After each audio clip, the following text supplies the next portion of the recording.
Good evening. Thanks for joining us. Only a handful of local TV stations from across the country were invited to the White House today. Action 2 News was one of those. As the campaign kicks into high gear, the focus nationally turns to jobs, and today the Obama administration announced a $2 billion investment into rural small businesses. Matt Smith is the only reporter from Wisconsin at the White House. That's where he brings us tonight's report. Good evening from the South Lawn of the White House. Nearly a week after Wisconsin's historic recall election, the sense here is the Obama team is watching Wisconsin a bit closer. The big question now becomes is how much of an influence regarding policy and money will the Badger State really have?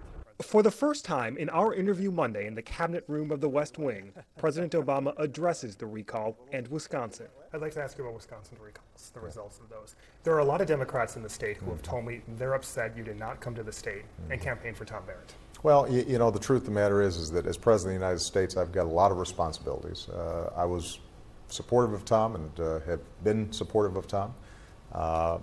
Obviously, you know, I would love to have seen a different result. Do the results, when you think policy-wise, have broader implications beyond Wisconsin going into the election? You know, I don't think so. I think probably you have specific circumstances in Wisconsin. Keep in mind, it's pretty unusual when a governor attracts this kind of attention in the middle of his term. And my suspicion is that all across the country, governors who are having to deal with tough budgets have to make tough decisions. But one of the lessons learned is it's better to try to make them with people as opposed to against people. As in Wisconsin, the debate nationally turns to jobs as the administration tries focusing on job initiatives instead of bad jobs reports. Given the recent jobs reports, right, why should Wisconsinites believe any proposal right now coming from the administration? Well, the truth of the matter is that we've seen significant progress in manufacturing, for example. There are a whole bunch of auto plants in Wisconsin that wouldn't be open had we not intervened and made sure that workers and management got together to revitalize the auto industry. You know, I was just, last time I was in Wisconsin was in Milwaukee, where you've got Master Lock starting to bring back jobs from overseas. A campaign issue that is already taking center stage from the White House to Wisconsin. And we're going to be fighting very hard in Wisconsin, just like we have in the past, to make sure that that's the kind of government that the American people get.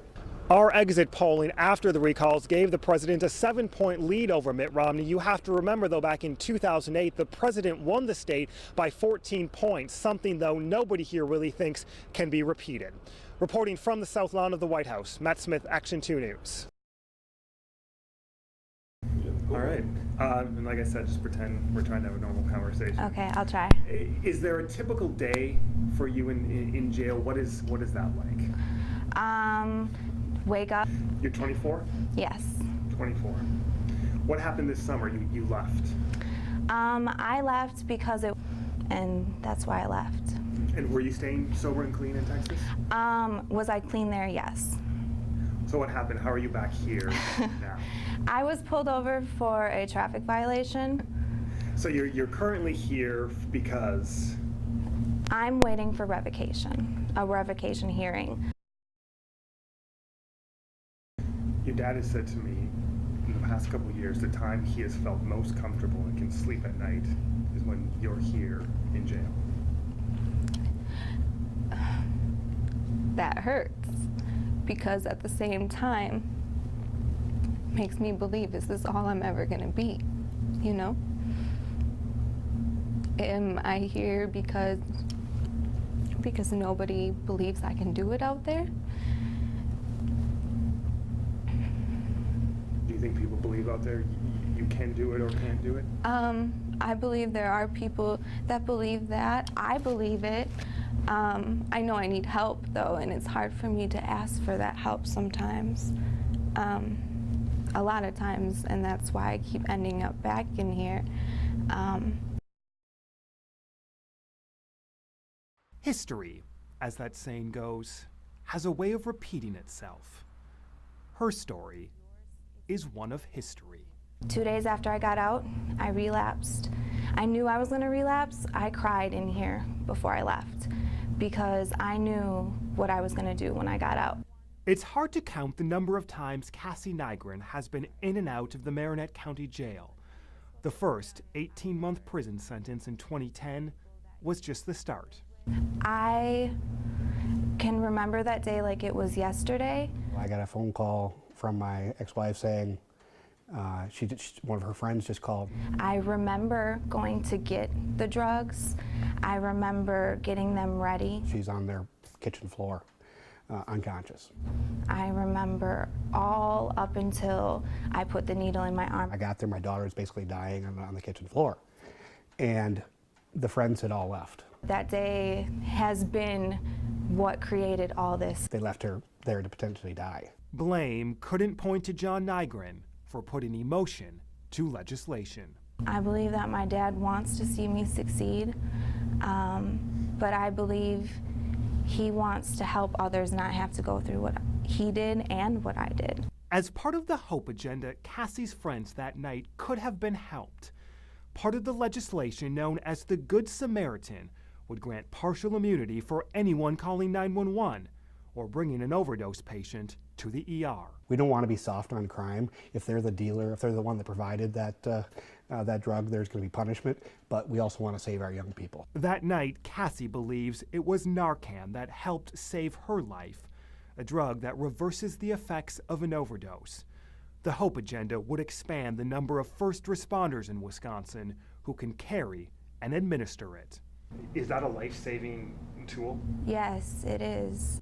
In parts of Marinette and Menominee counties alone, the number of times paramedics have been forced to use Narcan is drastically increasing, up to at least 85 last year. Yet also increasing are the potential number of lives saved. Your dad has said to me in the past couple of years the time he has felt most comfortable and can sleep at night is when you're here in jail. That hurts, because at the same time, makes me believe, is this all I'm ever gonna be, you know? Am I here because nobody believes I can do it out there? Next month, Cassie will fight her latest probation violation, wanting desperately this time for the heroine to be the history. Matt Smith, Action 2 News, Marinette County.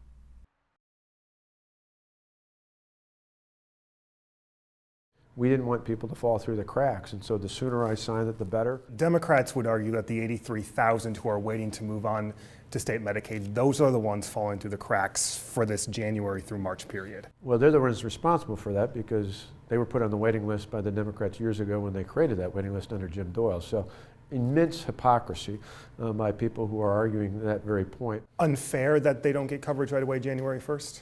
No, because the transition was built in, and we said it all along. We said this back in February when it came out, that the transition would be dependent on the exchanges being up and working. As you know, Democrats came out again today, one last call for the federal money, saying basically this is an issue you created because you didn't take the money. This is a good example of people who embraced Obamacare, who are looking for everybody to blame except the president and supporters of Obamacare. It's the most ridiculous argument I've heard out there.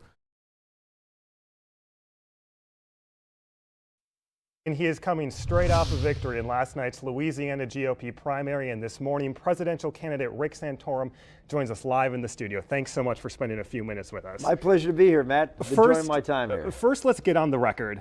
Your NFL team of choice. Oh, man, you guys just sticking it to me right away. Okay, I'm a Steeler fan. Wonderful. You win Louisiana last night. Yeah. The latest. Come on, we stomped in Louisiana last night. There you go. All right. Your latest Rasmussen polls here in Wisconsin out Friday of likely Republican voters. You've seen, I'm sure, Mitt Romney, 46%, you 33%. Yeah. When it comes to Wisconsin, how important is that for you, and what role are you going to play here in the coming days? Well, we're going to work very hard here. You know, we're starting out down. I think one of the principal reasons he spent about $3 million, so let's just put it that way. This state's Governor Walker, as you know, is facing a likely recall election after signatures were gathered over his collective bargaining legislation. Yeah. Where do you see the role of unions when it comes to public employees? Yeah, see, look, I come from southwestern Pennsylvania. Now, Matt also talked to President Obama's deputy campaign manager, Stephanie Cutter. They're calling the Romney assertions over Medicare attacks and lies. What we did, we strengthened the program. We gave them additional benefits. Prescription drugs, we closed the prescription drug loophole. We gave them access to preventive care with no out-of-pocket costs. So I want to be clear about this. The president strengthened Medicare. There's only one candidate in this race, who happens to be Mitt Romney, who has a proposal on the table that would weaken Medicare. Would add, the only way they find savings in Medicare is by increasing costs on seniors. The proposal that's on the table, according to independent analysts, not from me, independent analysts, would add costs to seniors by up to $6,000. That's $6,000, though, Stephanie. You do know that. I mean, you obviously know that was an old proposal of Ryan's and not in his current budget. Right. And you understand in his current budget that they can't score. They can't give an estimate because he doesn't have enough details on the table.